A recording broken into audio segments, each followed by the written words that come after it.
Hingga Rasulullah sallallahu alaihi wasallam bersabda, khairun nas man tala umruhu wa hasuna amaluhu. Sebaik-baik manusia, kata Rasulullah, orang yang paling baik adalah orang di mana diberikan umur panjang. Sampai sekarang kita semuanya diberikan umur panjang sama Allah. Wa hasuna amal. Umur panjangnya ini digunakan untuk semakin dekat kepada Allah. Umur panjangnya ini digunakan untuk semakin baik kepada keluarga, kepada istri, suami, ayah, ibunda, tetangga, sahabat. Artinya adalah apa? Umur panjang yang sekarang kita semuanya berikan sama Allah Subhanahu wa Ta'ala digunakan untuk selalu sambung kepada Allah, untuk selalu bermanfaat kepada orang terdekat, kepada keluarganya. Maka lihat diri kita sekarang sebagai apa. Jikalau kita sebagai seorang suami, maka sungguh orang yang paling baik, kata Rasulullah, adalah bagaimana dia bisa memanfaatkan dirinya sebagai apa. Suami bisa menjadi imam yang baik buat istrinya. Suami bisa menjadi figur buat istrinya. Pun demikian, ketika suami tersebut sudah punya anak, maka bisa menjadi tauladan buat anak-anaknya, buat putrinya, buat putranya.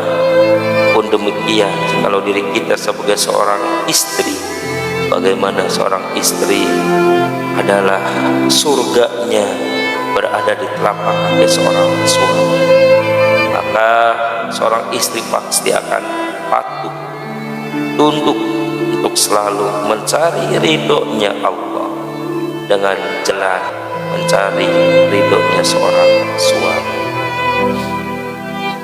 Kita tengok diri kita sebagai apa. Jikalau diri kita sebagai anak, maka sudahkah kita semuanya bisa berbakti kepada ayahanda kita, bisa berbakti kepada ibunda kita? Ingat kata Rasulullah, ridullah biridul walidain. Ridhonya Allah, senangnya Allah, bahagianya Allah, cintanya Allah, itu tergantung daripada cintanya, bahagianya orang tua. Maka seorang anak kalau memang pengen diangkat derajatnya sama Allah, bagaimana anak tersebut bisa membahagiakan kedua orang tuanya?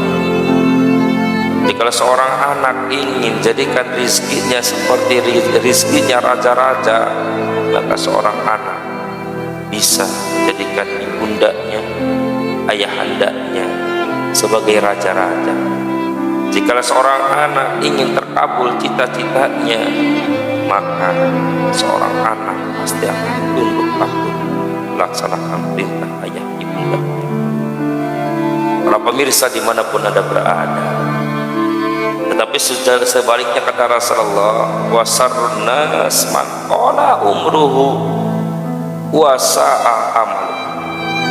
Sejelek-jelek manusia, orang yang dipandang hina, orang yang dipandang jelek, orang yang paling dipandang rendah derajatnya di hadapan Allah adalah orang yang bukan dia itu tidak punya jabatan, adalah orang dia itu ketika di dunia itu dia itu tidak dilihat status sosialnya, tetapi kata Rasulullah, orang yang paling jelek, yang paling rendah, yang paling hina di hadapan Allah.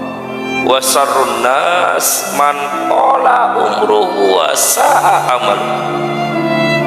Umur panjangnya ini sampai sekarang kita semuanya masih bisa menghirup udara segar, sampai sekarang kita masih merasakan nikmat Allah. Artinya kita diberikan kesempatan sama Allah umur panjang, tetapi wasa'a amal. Umurnya ini adalah digunakan untuk selalu bikin murka Allah. Umur panjangnya ini adalah untuk selalu Allah tidak suka, atau dia tidak pernah melaksanakan perintah melaksanakan selalu larangan-larangan Allah Subhanahu wa Ta'ala. Maka para pemirsa, mari kita semuanya introspeksi diri, hasibu antuhasab. Lihat diri kita, udah sejauh mana kita merasakan nikmat Allah yang sangat luar biasa ini, terutama nikmat umur. Berapa banyak orang yang sekarang di sekeliling kita semuanya sudah dipanggil sama Allah. Berapa banyak orang yang sekarang kita semuanya mungkin sahabat, karib, keluarga, bahkan orang terdekat kita mungkin sudah dipanggil sama Allah. Tetapi sekarang alhamdulillahirabbil alamin, summa alhamdulillahirabbil alamin, kita semuanya masih diberikan kenikmatan sama Allah, umur panjang sama Allah, sehingga kita semuanya masih bisa melihat anak, istri, ibunda, ayahanda. Allah Akbar. Para pemirsa dimanapun Anda berada, ketahuilah kenapa kita semuanya sekarang masih ada di alam dunia. Kenapa sekarang kita semuanya masih hidup di dunia ini? Sungguh kata ulama karena dua. Yang pertama, kenapa kita semuanya masih berada di alam dunia? Karena sungguh banyak dosa yang kita lakukan. Karena sungguh banyak dosa yang senantiasa kita semuanya laksanakan, sehingga Allah Subhanahu wa Ta'ala menunggu kapan kita semua datang kepada Allah, menunggu kapan kita semuanya minta ampun taubat kepada Allah Subhanahu wa Ta'ala. Seperti halnya seorang ibunda yang sekarang jauh dengan anaknya. Anaknya senantiasa berbuat salah, anaknya senantiasa tidak mau melaksanakan perintahnya, maka sungguh seorang ibunda ayahanda sedang menunggu kapan anak saya ini bisa insaf, kapan anak saya ini bisa berbuat baik. Apalagi Allah Subhanahu wa Ta'ala.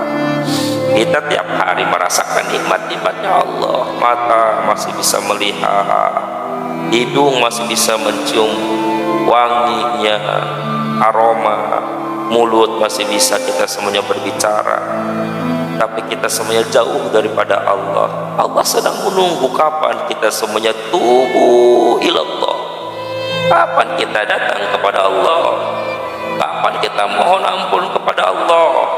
Sehingga Allah Subhanahu wa Ta'ala berfirman, innallaha yuhibbut tawwabin wa yuhibbul mutatahhirin. Sungguh Allah teramat sangat cinta, sungguh Allah teramat sangat sayang kepada hamba-hambanya yang bertaubat, pada hamba-hambanya Allah yang rindu kepadanya, mohon ampun kepada Allah, tubuh ilallah, bertobat kepada Allah Subhanahu wa Ta'ala. Maka para pemirsa dimanapun Anda berada, sekarang kita semua diberikan kesempatan sama Allah. Allah sedang menunggu kapan kita datang kepada Allah. Allah rindu dengan sujudnya kita, Allah rindu dengan sholatnya kita, Allah rindu kapan kita datang kepada Allah Subhanahu wa Ta'ala. Melebihi rindunya orang tua, menunggu kapan anaknya ini bertobat, kapan anaknya ini insaf, kapan anaknya menjadi anak yang penurut. Kenapa kita semuanya sekarang masih berada di alam dunia, diberikan umur panjang sama Allah Subhanahu wa Ta'ala? Kata ulama yang kedua adalah kenapa? Karena sungguh kurangnya amal, kurangnya kita semuanya beribadah kepada Allah Subhanahu wa Ta'ala, sehingga kita semuanya dipersilahkan sama Allah untuk mencari bekal sebanyak-banyaknya. Ibarat kata orang yang sekarang sedang bekerja, merantau, mungkin ada yang keluar daerah, mungkin ada yang keluar kota untuk menjemput rezekinya Allah. Bahkan mungkin ada orang yang keluar negara untuk menjemput rezekinya Allah, karena mungkin ingin anaknya yang di rumah berkecukupan, mungkin dia pengen rumah, mungkin dia pengen kendaraan, sehingga dia untuk menjemput rezekinya Allah sampai meninggalkan keluarga, sampai dia itu keluar daerah. Kenapa kita semuanya sekarang masih diberikan umur panjang sama Allah? Allah pun sama. Allah sedang mempersilahkan kepada hambanya untuk mencari bekal sebanyak-banyaknya, sehingga kata Allah Subhanahu wa taala berfirman, inna khalaqtul jinna wal insa illa liya'budun. Aku ciptakan manusia tidak lain untuk beribadah kepada Allah. Maka Allah Subhanahu wa taala sekarang sedang mempersilahkan kepada kita semuanya untuk mencari bekal sebanyak-banyaknya. Maka para pemirsa dimanapun Anda berada, ingat, mencari bekal untuk di akhirat nanti tidak harus kita semuanya melaksanakan sholat berpuluh-puluh rakaat, tidak harus kita semuanya puasa setiap hari, tidak harus kita semuanya membaca Al-Quran setiap detik. Itu semuanya bagus kalau memang kita semuanya bisa melaksanakannya. Akan tetapi ingat kata Rasulullah, innamal a'malu binniyat. Setiap gerak-gerik, setiap kita semuanya melaksanakan perbuatan apapun itu semuanya adalah tergantung daripada niatnya. Maka seorang suami ketika dia semuanya bekerja, dia melaksanakan aktivitas yang menjemput rizkinya Allah, diniatkan dalam hatinya ketika dia berangkat pagi-pagi, ya Allah, hamba ingin menjemput rizkimu ya Allah, supaya anak hamba, istri hamba ya Allah, bisa mereka semuanya beribadah kepadamu ya Allah, supaya mereka semuanya bisa makan berkecukupan dan mereka semuanya khidmat kepadamu ya Allah. Maka sungguh itu pun ibadatun, bernilaikan ibadah.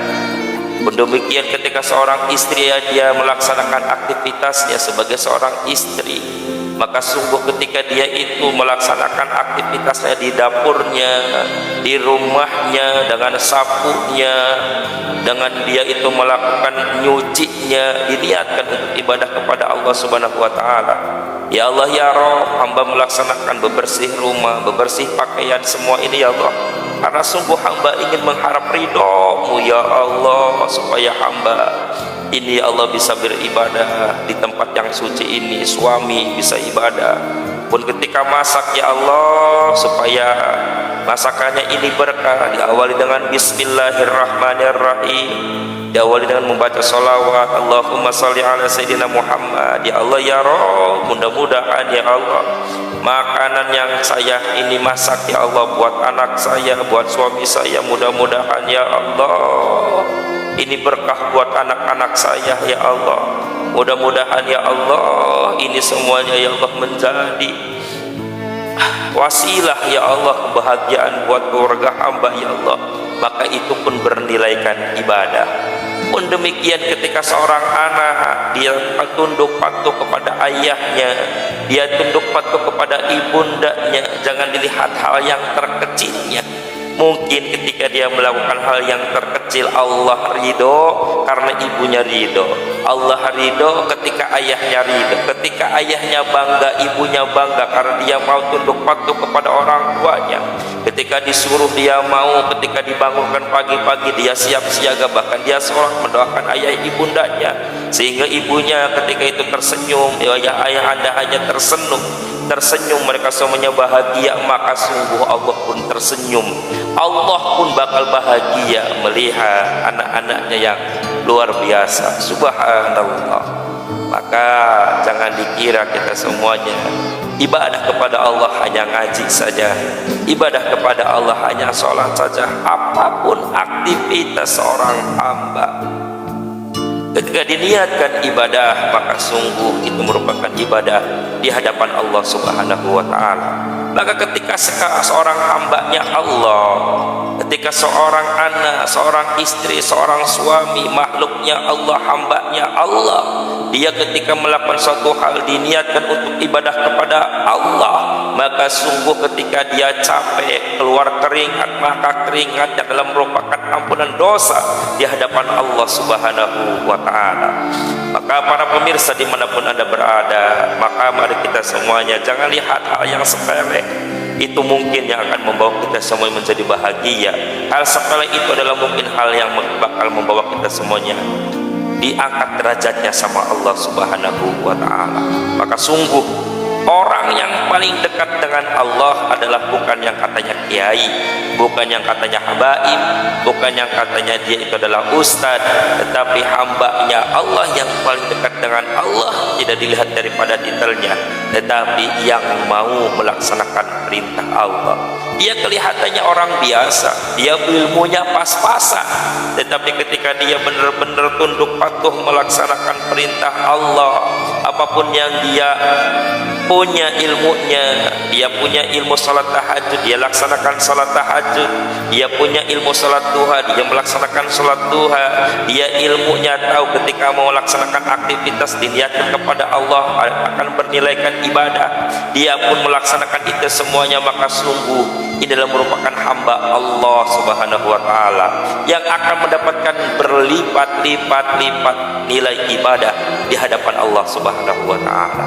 Allah tidak melihat statusnya apa, Allah tidak melihat gelarnya apa, tapi yang Allah lihat adalah actionnya, yang Allah lihat adalah bagaimana dia tunduk patuhnya kepada perintah Allah Subhanahu wa taala.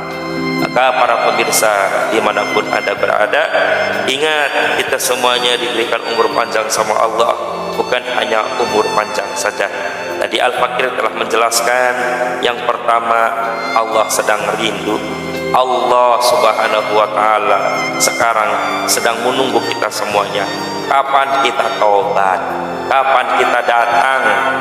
Kapan kita semuanya bisa melaksanakan perintahnya Allah Subhanahu wa taala? Jangankan Allah, manusia saja ibunda kita, ayahanda kita. Bahkan kalau kita sudah punya suami istri, ada sifat yang mungkin kita tidak bisa meninggalkannya, sifat jelek kita bisa meninggalkannya, maka sungguh keluarga kita akan bangga, maka sungguh keluarga kita pun akan senang.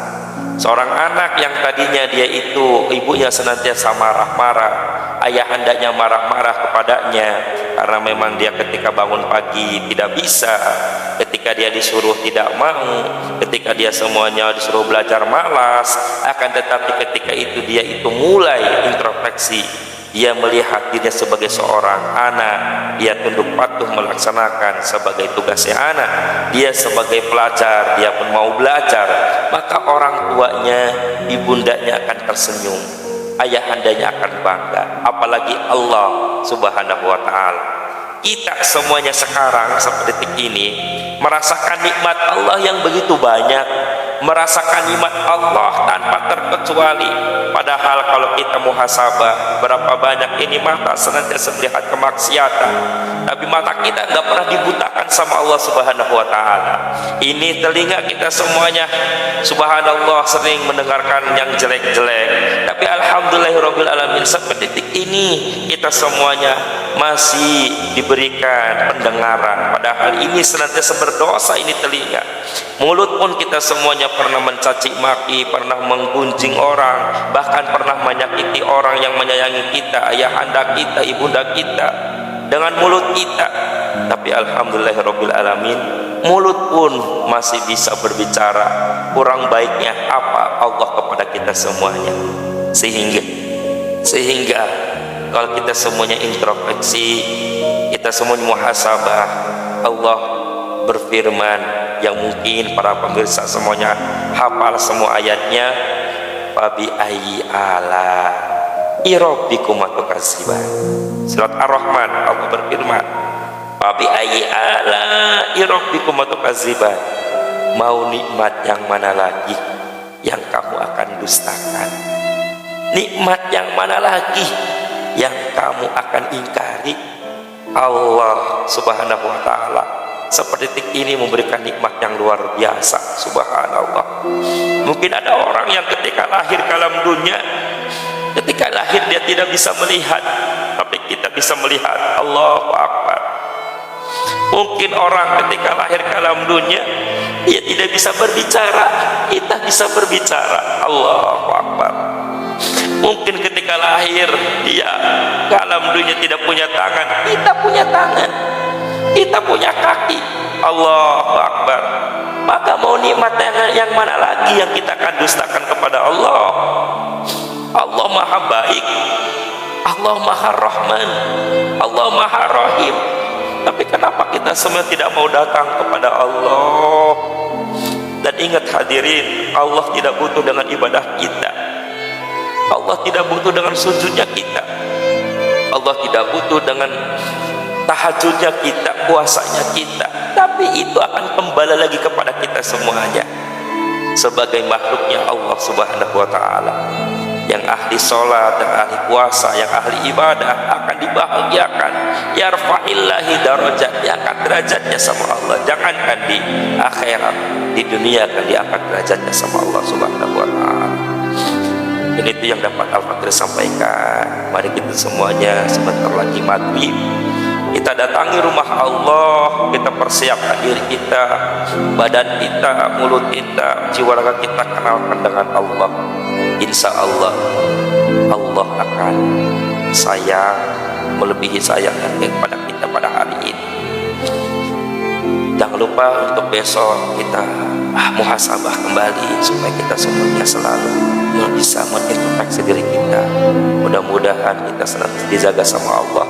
Mudah-mudahan kita bisa melaksanakan perintah Allah, dan kita bisa membawa keluarga tercinta, ayah, istri, suami, anak, untuk menuju ridhonya Allah Subhanahu wa ta'ala. Mari kita semuanya akhirin membaca doa kafaratul majelis. Subhanakallahumma wa bihamdika asyhadu an la ilaha illa anta astaghfiruka wa atubu ilaik. Wabillahi taufiq wal hidayah. Wassalamualaikum warahmatullahi wabarakatuh.